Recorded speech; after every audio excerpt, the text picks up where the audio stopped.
First Church of the South Hills, also known as Sunnyhill. Our mission is to create a more just and compassionate community within and beyond our walls. My name is Rebecca Senaway, and I serve as a worship associate for this congregation. If you are a newcomer, please visit our welcome table in the fellowship hall, where you can find out more information about our congregation and sign up to receive the Beat, which is our weekly email newsletter. Also, if you'd like to be greeted as a newcomer, please take a red mug, and members will seek you out and make sure that you are warmly welcomed. A gentle reminder to everyone, please silence your electronic devices now. And if you have a restless infant or toddler, we have a infant care room in the back, and you can still hear and see the service out in the hallway to your left. And we have a quick announcement from Elliot about the coffee house. Good morning. Good morning. Yes, 3 weeks away, and we are looking for performers. So do you or someone you know sing, play an instrument, write poetry, read poetry, juggle, do stand-up comedy, or have some other talent you'd like to share on the Sunnyhill stage? Then sign up as today as a performer. You can find a link in your order of service, the Beat, and the Sunnyhill website. Or if you'd like to see our smiling faces, you can sign up in person in the fellowship hall at the coffee house table today after service until 11:30. We already have some top-notch talent lined up, and you won't want to miss it. The Sunnyhill Coffee House is on February 8th. It is an all-ages, family-friendly community event. Everyone is invited. Bring your friends. Admission is $10 per person or $20 for a family. And all proceeds will help our youth group attend the UU College of Social Justice, Appalachia, and Transition trip this June. So sign up if you're a performer, or just come out and enjoy February 8th if you're a fan of performers. Hope to see you all there.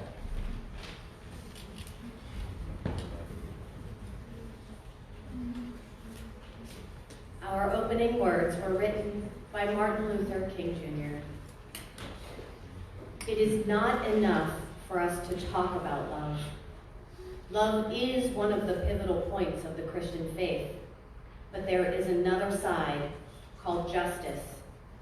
And justice is really love in calculation.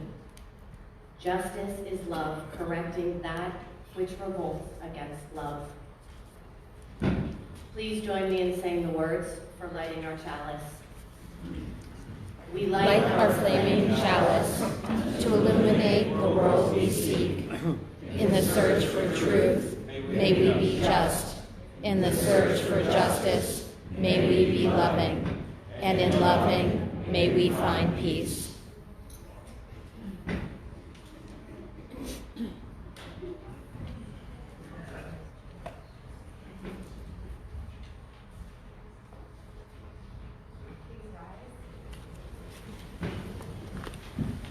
Please rise in body or spirit and join in singing our hymn.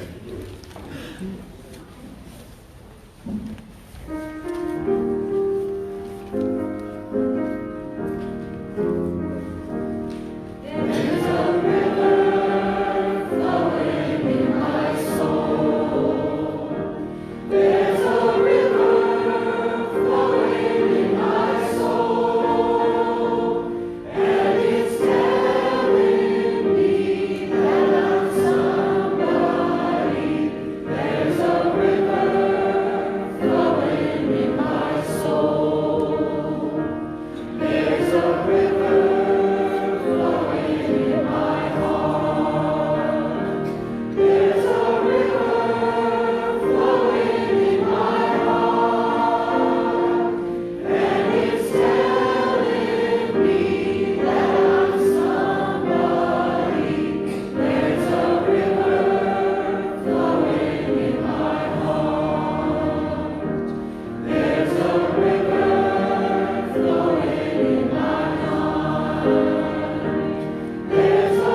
like to come forward, please do so.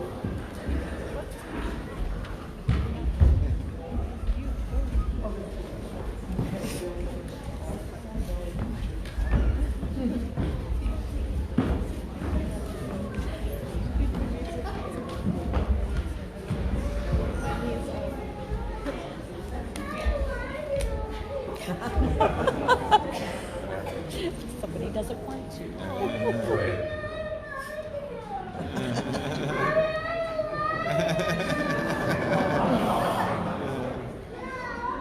All right, so let me tell you the story I'm going to tell you, which is about a little girl named Rosa who loved Bible stories. And one of her favorite Bible stories was the story of how Moses helped lead the Hebrew people out of slavery in Egypt.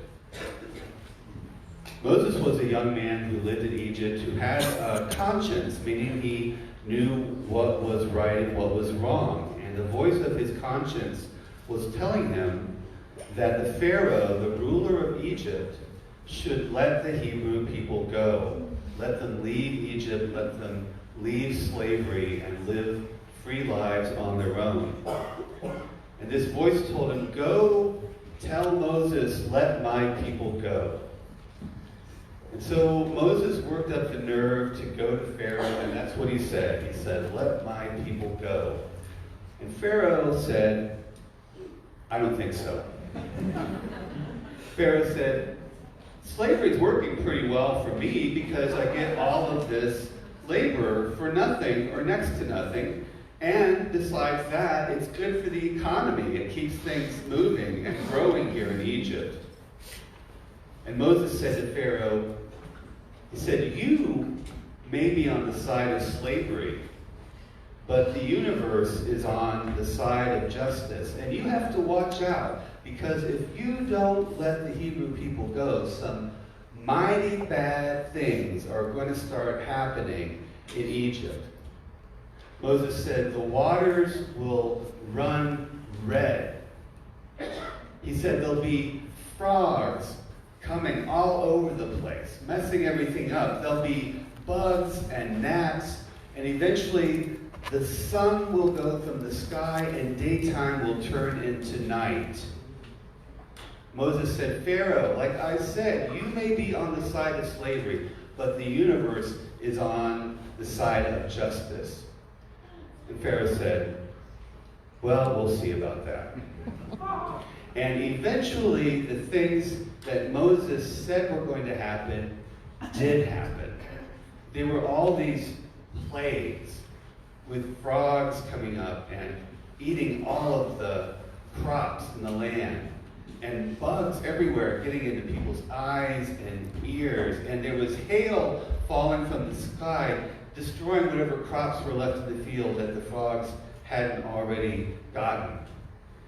And in the midst of all that misery, Pharaoh would start to change his mind and say, okay, I'm going to let the Hebrew people go, and they would pack their bags.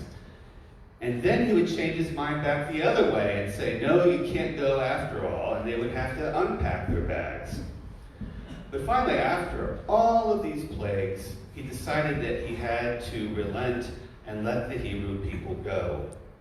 And eventually they made their way out of Egypt, singing the song as they went. It went something like, ain't gonna let nobody turn me around, turn me around, turn me around. Ain't gonna let nobody turn me around. Keep on walking, keep on talking, marching up to freedom land. So, like I said, way back at the beginning of this story, that story of Moses and the Hebrew people being delivered from slavery was one of Rosa's favorite stories. But when she thought of that story and she looked around in her own world, she saw that her own people weren't free. Rosa was African American, and she lived in a place and time when a lot of things were not open to black people. There were signs that said a lot of public parks and swimming pools and restaurants and hotels. And even the buses that people would ride on, the city buses, if there were any white people on the bus, all the black people had to sit in the back, and the seats at the front were reserved for the white people. Well, Rosa knew in her heart, with her conscience, the way Moses knew, that this was wrong and that it had to change. And a lot of people agreed with her. And she decided that she was going to make a stand and that she would do it on a bus. So one day after she worked, she got onto a city bus, she sat down at the front, and the bus went a little ways until it picked up some white passengers. And the bus driver told Rosa, "You're going to have to move to the back of the bus." And she said, "No, I'm not." And she stayed exactly where she was. And the bus driver said, "If you don't move, I'm going to have to call the police, and they will drag you off of this bus." And she said, "Do whatever you have to do." And so the bus driver did call the police, and they did drag her off that bus, and they did take her down to the police station. Now, Rosa eventually got out. She had to pay a fine. But she had started something bigger than just herself sitting on the bus. A lot of the people in the city of Montgomery, Alabama, where she lived, decided that they were not going to ride the bus until those whites-only signs were taken down from the front of it. And because that was a lot of income for the bus company that they lost, it really hurt them. The suffering back in ancient Egypt was about the plagues of the rivers running red and bugs and frogs and things. But suffering in the United States meant losing money. And after a year, the bus company finally said, "That's enough. We're going to take down the signs and people can sit wherever they want to." And that's what happened. And that movement, that what they call a boycott of the bus system in Montgomery, Alabama, sparked a larger movement for freedom, to move people from oppression to freedom, and that movement is continuing today. So one of our jobs is to think, to listen to the voice in our heads, our own conscience, and figure out what we want to do to keep that movement toward justice and freedom alive in our own time. And with that, we're going to sing you out to your ARI classes.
Good morning. My name is Jean Longren. I'm serving as the Vice President on the Board of Trustees for Sunnyhill.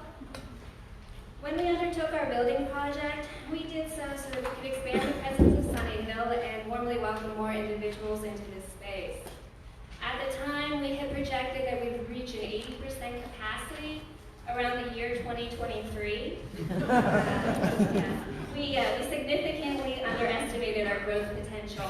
In fact, last week, as part of the UUA certification process, we determined that we were averaging an 80% capacity in the fall of 2019. And that was without including our children in the head count. That 80% threshold is a statistically significant number. Studies repeatedly show that at that point, congregational growth drops off because newcomers feel like there's no place for them here, there's no space or room for them. And we want to make sure that we are creating room for newcomers, and we want to make sure that Sunnyhill continues to serve as a warm and welcoming place for everyone. So with that in mind, we are announcing a 6-week trial run for a 2-service model. That will commence on April 19th, and it'll continue through May 24th. After May 24th, we'll return to a single-service model during the summer months. While the details for the 2-service model have not been finalized, a significant amount of planning has gone into creating a model that will provide substantially the same content at both services, the idea being that you choose which service to go to based upon what works for your schedule that week.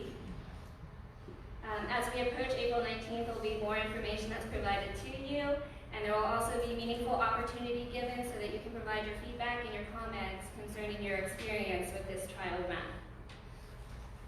Moving to a 2-service model, I think, provides a tremendous opportunity for Sunnyhill to further its mission. I'm sure there are myriad reasons why Sunnyhill has experienced the rapid growth that it has. To me, one of those reasons is because Sunnyhill allows each of us to come and to be exactly as we are, and yet at the same time it challenges us to live into our fullest potential. Living into our fullest potential, either as an individual or as a congregation, it necessarily requires that we go outside of our comfort zone from time to time, that we disrupt our normal routine, and that we experience that initial awkwardness that goes with trying anything new or different. So as we proceed through this 6-week trial run, please be patient and kindly approach it with an open mind. We will definitely settle into a new rhythm, and this rhythm will allow for the continued growth of a just and compassionate community both within and beyond our walls. So thank you so much for your time and attention. I appreciate it.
I've been told that I have to get up close to the microphone today, but my family would emphatically tell you that I don't need one.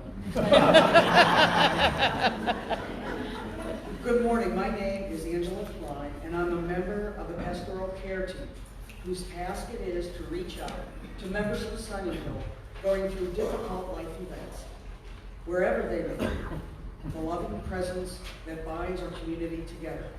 If you want to get in touch with us, you may contact us directly or call the church office or send an email to pastoralcare@sunnyhill.org. Each week at this time in the service, we share joys and sorrows submitted by members of the congregation. We share the things that we are celebrating as well as the things that we are mourning so that they do not need to be held alone. Joys and sorrows may be submitted online from our website or handwritten and submitted at the welcome table in the fellowship hall. After each joy or sorrow that I read, please respond by saying, "We hold you in our hearts." I have a joy from Laura Spivak. Happy belated 71st birthday to my beloved husband, David. I thank my lucky stars for you. And she adds a quote from Martin Luther King. Our lives begin to end the day we become silent about things that matter. To the Spivaks, We hold you in our hearts. I also have a joy from Pat Murray.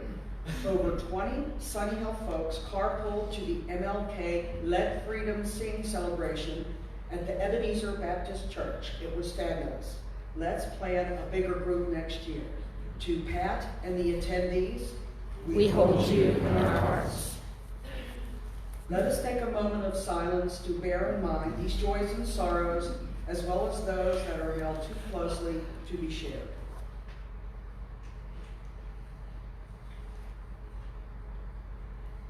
All we have carried through the seasons of our lives has brought us here to this place, made sacred by our coming together. May we hold all that we carry in the warm embrace of this loving community.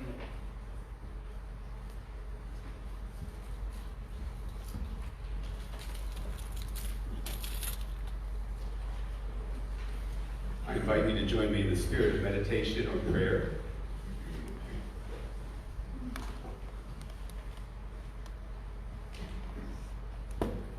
Spirit of life and love, breathe in us and through us this day that we might live more fully and help give life more abundantly.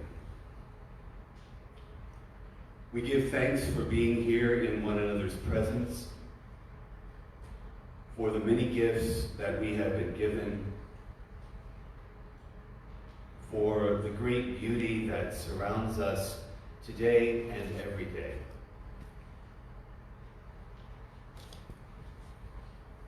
We pause now to remember those places where we are challenged, where we are in pain, where we are less than whole. We pause for a moment of shared silence.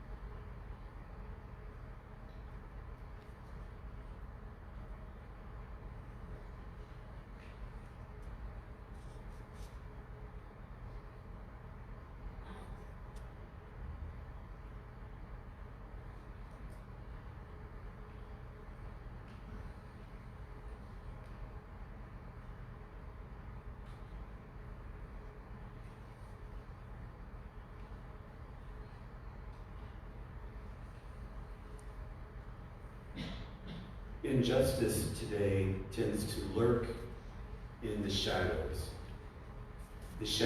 of indifference and denial, the shadows of prisons and refugee camps, the shadows of unexamined prejudice and unchecked power.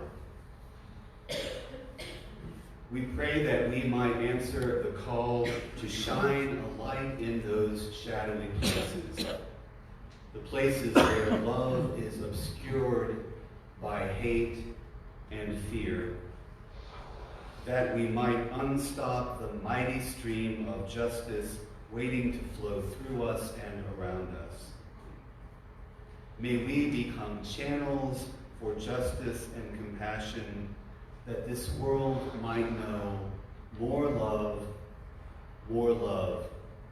and ever more love. Amen.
As I've said before, the radical legacy of Martin Luther King Jr. has been sanitized and whitewashed to a great extent in recent years. Rather than being seen as the impassioned firebrand for racial and economic justice that he is often portrayed as a sort of teddy bear for societal change in America, someone who people say politely advocated for incremental change without really disrupting our regularly scheduled programming. But that's not who King was. and we are dishonoring his legacy if we remember him as an essentially harmless black man who learned to work within the white power structure without stepping on anyone's toes or inconveniencing anyone. Nor should we believe that we are honoring King's legacy simply by being good liberals, by reading the right books, donating to the right causes, and voting for the right candidates. We should remember, after all, King's letter from the Birmingham jail, in which he said that the white moderate, who is more devoted to order than to justice, was more of an impediment than the Ku Klux Klaner. Those are challenging words for many of us to hear, even today. And yet, we who are white moderates or liberals still find ourselves often coming down on the side of order rather than the side of justice. For example, in recent years, Black Lives Matter activists have employed tactics like blocking traffic on freeways, taking over public meetings, and disrupting business as usual at shopping malls and restaurants and other public places.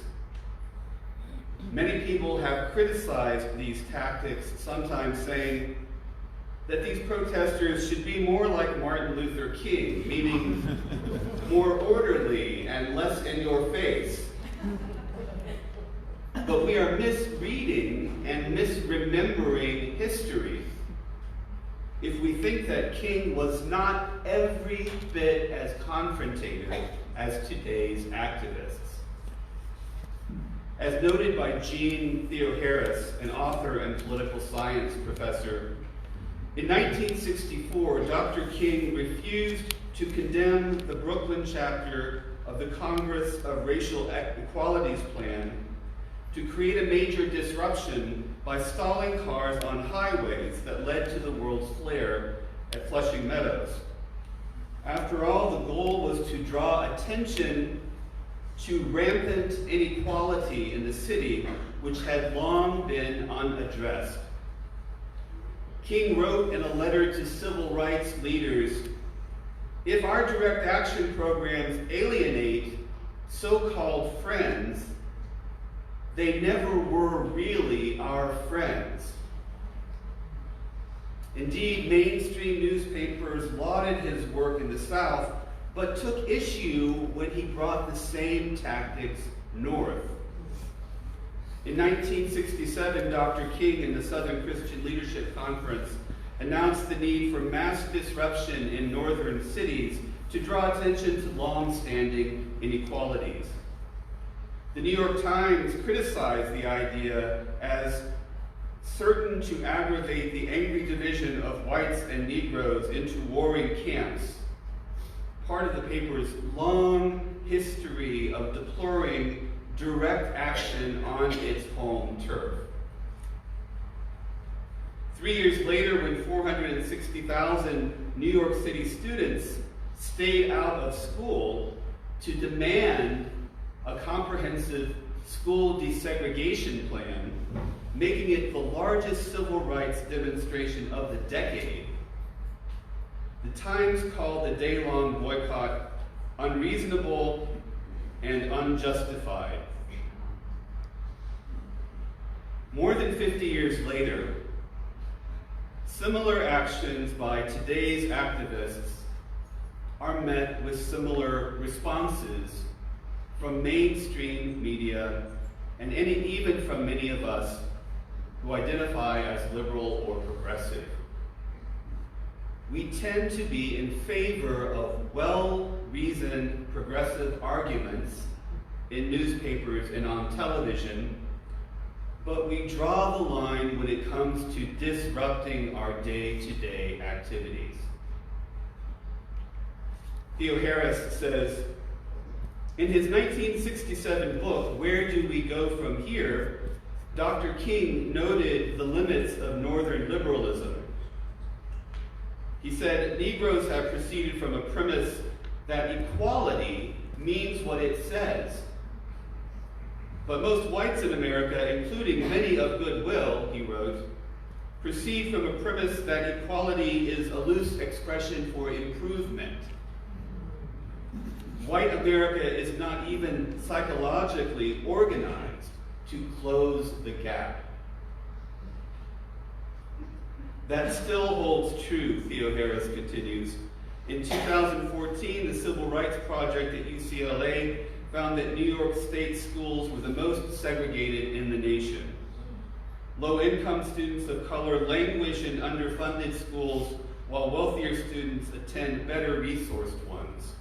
And white parents are still tremendously resistant to school rezoning, just as they were 50 years ago.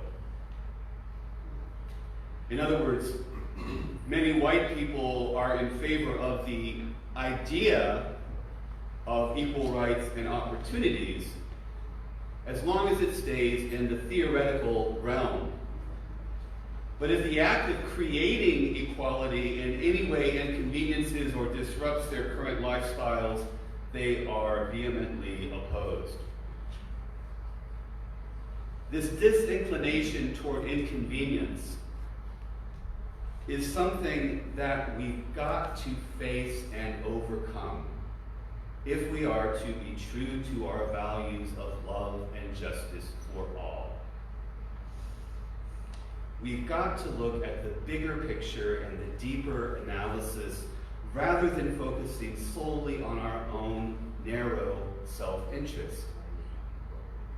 Because the truth is that we can be compassionate, well-intentioned, and generous people and still, consciously or unconsciously, help uphold systems of harm in the world. As an example of the person who does good in some ways but perpetuates harm in other ways, I'd like to look at Martin Luther King's analysis of the parable of the Good Samaritan. I'm sure most of you are familiar with this story, but since scripture knowledge is not necessarily one of our core strengths as Unitarian Christians, I will repeat the parable from the Gospel of Luke chapter 10.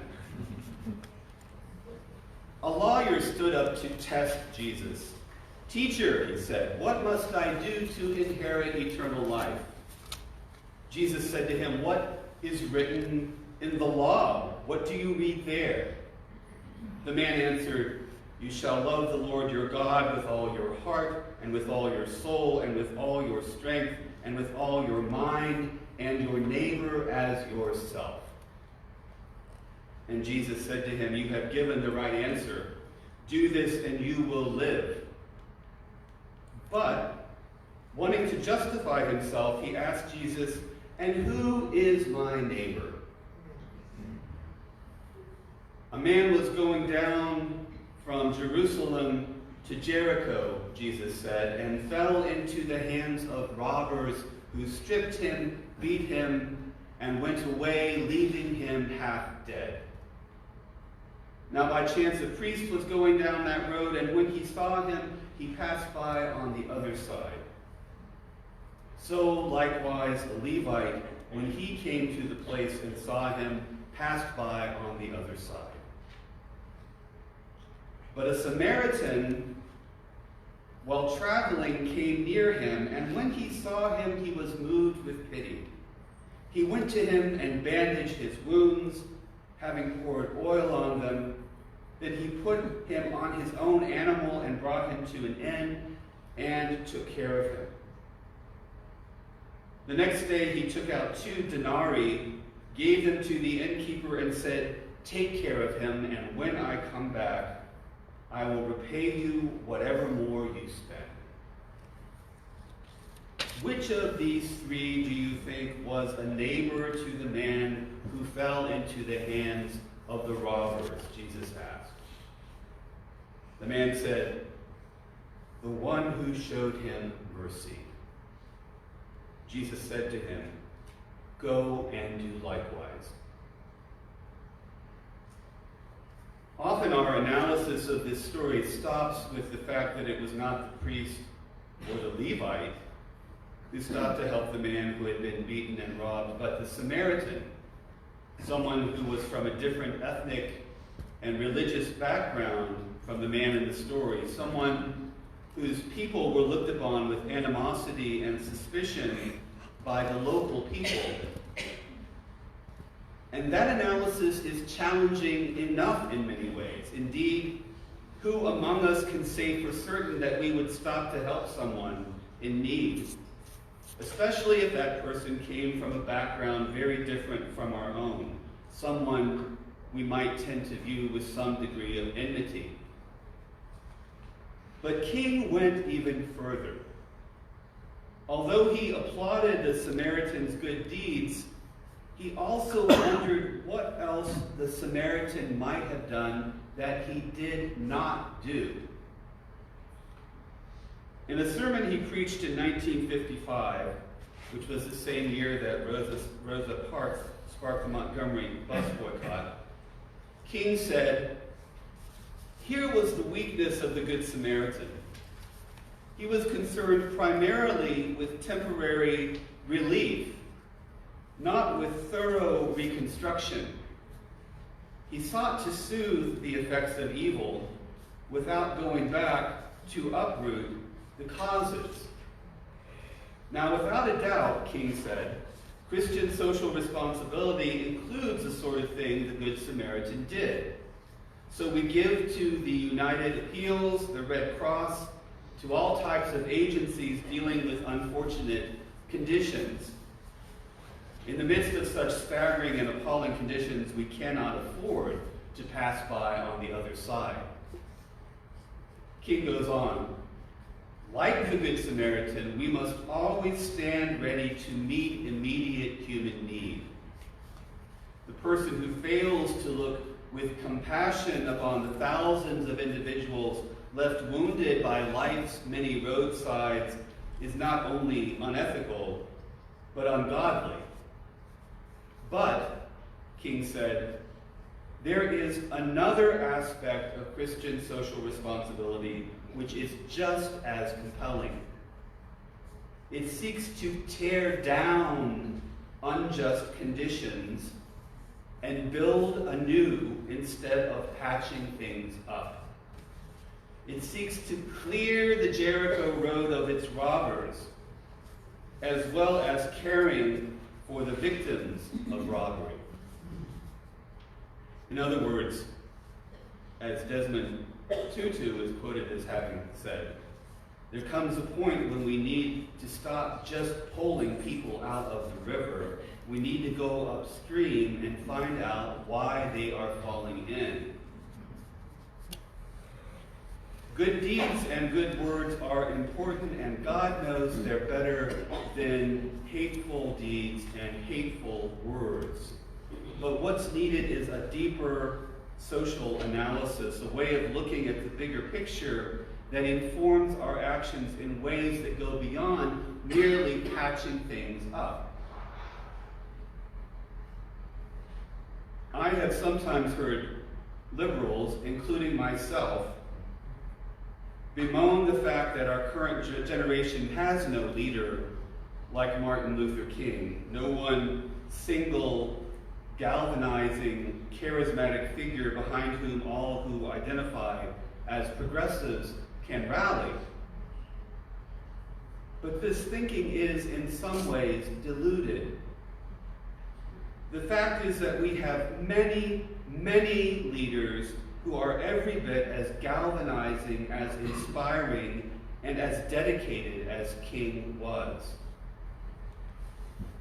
Reverend William Barber's work with the Poor People's Campaign comes to mind, as does Greta Thunberg's work with the climate strike movement and the young people behind the March for Our Lives. There are dozens, if not hundreds, of people who are leading today in significant ways, who are stepping up and challenging us, as King did, not just to do good when it is convenient, but to open our eyes to the reality of our world and to challenge the status quo, even when it means disrupting our own lives, which inevitably it will mean.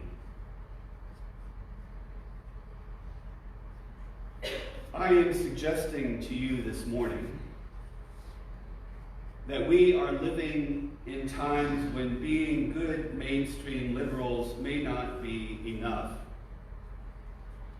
That it is time instead to embrace our more radical roots and to start to march forward even when we can't see exactly where we are headed, even when we don't necessarily agree with everything our allies might be saying, even when marching means leaving behind some measure of comfort and security for ourselves and our families.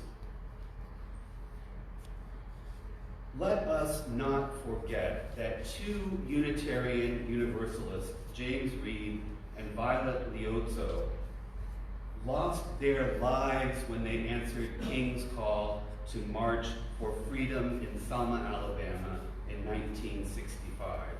They did not stop to think whether King's message was too radical for them or for their times. They did not put their own comfort and convenience ahead of the cause of equal rights for all.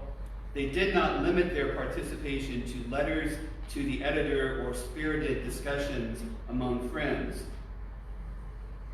Instead, they lived their values and they ended up paying the ultimate price as a result. I'm not saying we need to be martyrs. I'm not saying that we must lose our lives in order to be true to our principles. But I am saying that we need to risk something. Because without some significant risk, there can be no significant gain. As we celebrate Martin Luther King Day this year, I hope and pray that we will honor King's truly radical legacy of love in the cause of freedom, and that we will continue to open our eyes to systemic oppression in all its forms, and that we will be willing to risk discomfort as we work for justice for everyone. May it be so. Amen. Amen. Please rise in body and or spirit and join in singing our hymn. Come and go with me to that land.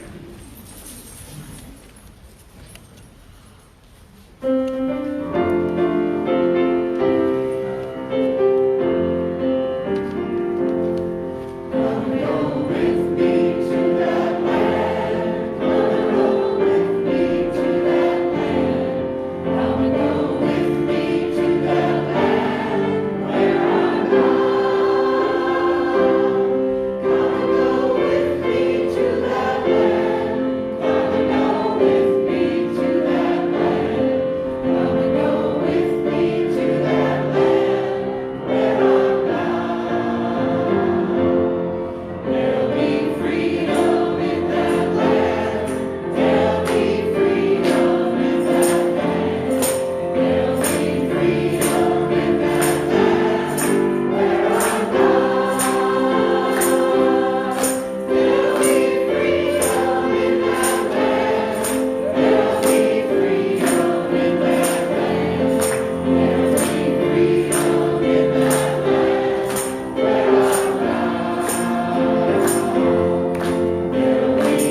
Our offering this morning is going to support Black Lives of Unitarian Universalists, an organizing collective that works to provide support, information, and resources for Black Unitarian Universalists and to expand the role and visibility of Black UUs within our faith. We'll now give and receive our offering.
Please join me in saying the words for extinguishing our chalice.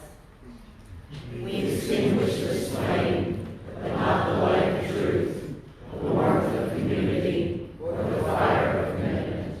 These we carry in our hearts until we are together again.